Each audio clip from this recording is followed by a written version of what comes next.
Okay guys, hari ni aku nak review box petak ni. Okay, untuk sizing dia adalah 45 liter, brand daripada F2 Motor. Dan dia punya material adalah material ABS lah. Ni material ABS lah, nampak aku ketuk. Dia material ABS. Walaupun luaran dia nampak simple, tapi dia besar. Dia 45 ni bagi aku dia dah cukup memadai lah untuk kegunaan harian. Kalau kau nak bawa baju hujan ke, hoodie ke, helmet. Macam kau tengok dekat luar ni nampak biasa. So bila kau buka dekat dalam ni, kompartmen dia memang luas. Dia punya kompartmen ni memang luas gila.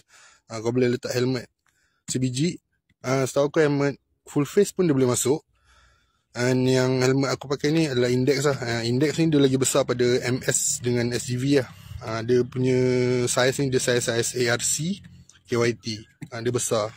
Yang sebelah sini aku boleh letak botol minyak hitam. Lepas tu aku letak botol air. Muat je, muat. Jangan risau. Lepas aku letak macam apa, spana-spana basic lah untuk aku punya motor. Aku dah siap-siap letak. Lepas tu helmet. Okay, untuk helmet ni dalam dia aku letak ni. Ni aku punya hoodie lah. Untuk box sebesar ini aku boleh letak 1, 2, 3, 4, 5.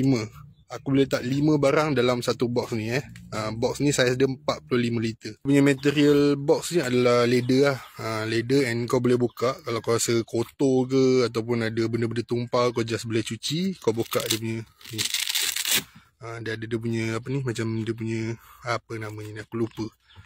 And dia ada kompartmen lah. And kompartmen zip, kau boleh letak lah skru-skru kecil ke, skru-skru spare ke, aku boleh letak dalam ni. Dia ada 2 kompartmen zip kat sini.